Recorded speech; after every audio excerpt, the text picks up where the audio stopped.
Hello, I'm Super Orange Cat here today with a Toonami news update for tonight, November 28th, 2021. First order of business tonight revolves around the fact that we're going to have another Blade Runner marathon. Yay! Yeah, and I'm not joking. So, what we're going to have is we're going to have on December the 10th, a Toonami marathon, a marathon of Blade Runner on Toonami. Another special Friday night Toonami, might I add. So again, as a bit of a general map layout here for Blade Runner, on November 13th, Blade Runner debuts. November 20th, we get episode, no, it debuts with the first two episodes. November 20th, the third episode debuts. November 26th, we have a Blade Runner special event on Friday.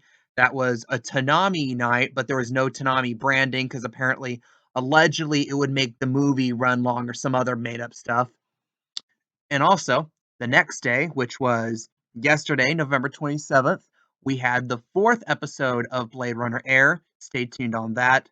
On December 4th, we're going to have the fifth episode of Blade Runner air, followed by a marathon of all 5 episodes of Blade Runner that will go from 12:30 to 3 with Dr. Stone and Dragon Ball Super being the last 2 slots on that night. And then December 10th, which is the next Friday, we're going to have another marathon. Yep, another marathon of Blade Runner. That is the new marathon. And this marathon will be from midnight to 4 a.m. Midnight through 2:30 will be a run through of the first 5 episodes of Blade Runner Black Lotus. And because none of us are tired of it yet, of course, from 2:30 to 3, we'll have the first 3 episodes of Blade Runner Black Lotus yet again. So, yeah, we're just going to keep having all this Blade Runner marathons, aren't we?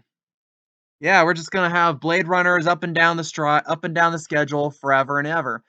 And what this is going to mean is this is basically proof, like I've been saying the whole time. Yeah, they're deep in shit with Blade Runner. They need this to make money.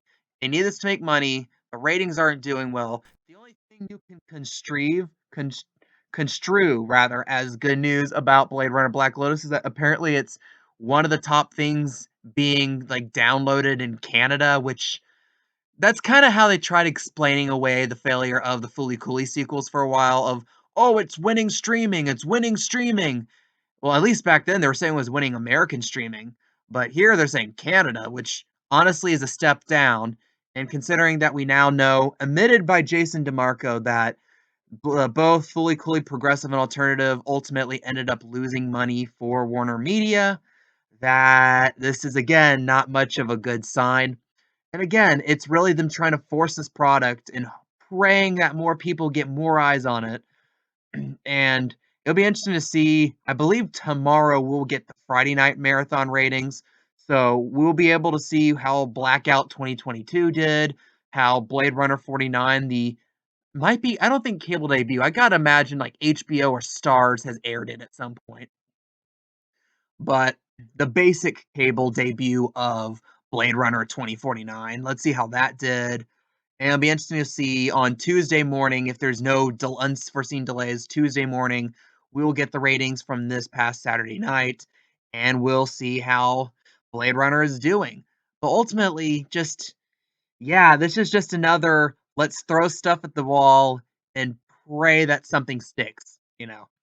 And they're doing this over and over again with this because, like I said, Warner Media threw a lot of money into this. And the fact that they're this desperate to recoup money this fast is kind of scary. It's like, if you recall, back when Fully Coolly Progressive aired, when it finished airing at 6 episodes, they immediately reran it at the same time slot. I believe it was at midnight at the time, and they decided to rerun Progressive at midnight. Ratings plummeted because everyone watched that already. They didn't want to watch it again, so they'd just skip it and watch whatever came after it, which honestly, at the right time, that time might have been like Hunter x Hunter or something like that. And the ratings dropped, so they finally had to push it later in the block, which showed they were desperate to recoup the money because they're just going to air at the same slot and try to get more eyeballs on it again.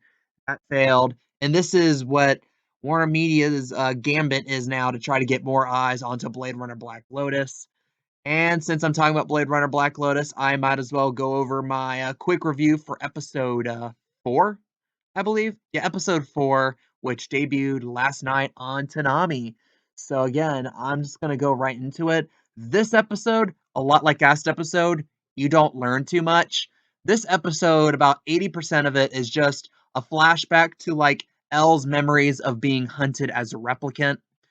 And the special thing about Elle, since she's our main character, something special has to be about her, is the fact that despite these rules saying that making that replicants cannot physically harm humans, she was put in a situation where she ultimately harmed a human.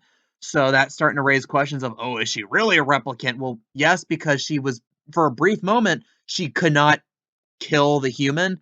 And then she sees her friend get shot, and then all of a sudden she can now kill the human, which honestly, I hated that idea because, and this reminds me a lot of Sword Art Online Progressive with the scene, the very infamous episode where you see the evil guy at the school rape the trainees of Kirito and Yu-Gi-Oh!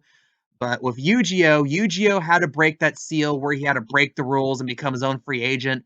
And they at least thought that out in Sword on Progressive, where he's forced in a situation that obviously what's happening is wrong, but technically by the letter of the law, what was happening was technically considered just. And this dissonance caused him to basically overload his, I believe it was his left eye exploded, and he became a free agent.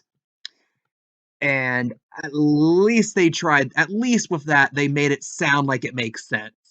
They didn't even try here with Blade Runner Black Lotus. They're just like, oh, she saw a friend get shot, and like robots have emotions now, so boom, she can kill.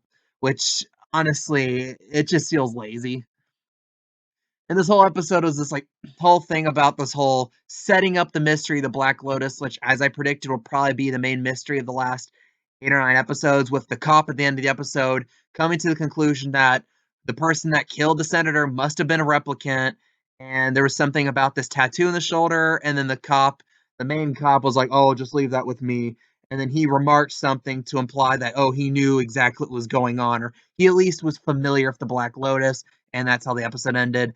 Also, with the whole plot setup of, oh, Elle wants the other computer guy to help her kill all the people that are kind of behind this whole hunt down all these replicant things. And 2 of them are already dead. The senator who she already killed, and the guy with the tech that she took, she already kills in this flashback. So there's just that woman, and then like the guy who's like in charge of the company. But like, I guess we're gonna spend 8 episodes hunting them down. Maybe we spend like 2 hunting them down. The last 6 finally tries to deal with what the Black Lotus is. It's just this whole thing where it's giving me Fana vibes in the worst possible way. Where at least Fana, I went to the last couple episodes with a lot of hope. This one, I'm already starting to lose that hope that this plot's gonna make any sense at the end. It's gonna be just pseudoscientific shit probably at the end here, and I am not looking forward to it. And positive things, the animation's growing on me, I guess. I guess that's one thing to point out. The animation, I'm getting used to the motion capture. I'm getting used to the 3D, so I don't have many complaints about that anymore, I guess. What else? Sound design didn't seem as bad in this episode. Really, if I had to rate this episode, it's like a 4.5 out of 10. It's not that good. What do you guys think? What's your thoughts on yet another Blade Runner marathon on December 10th? Leave your comments, leave your opinions down below. I appreciate your input. I am the Super Orange Cat, and that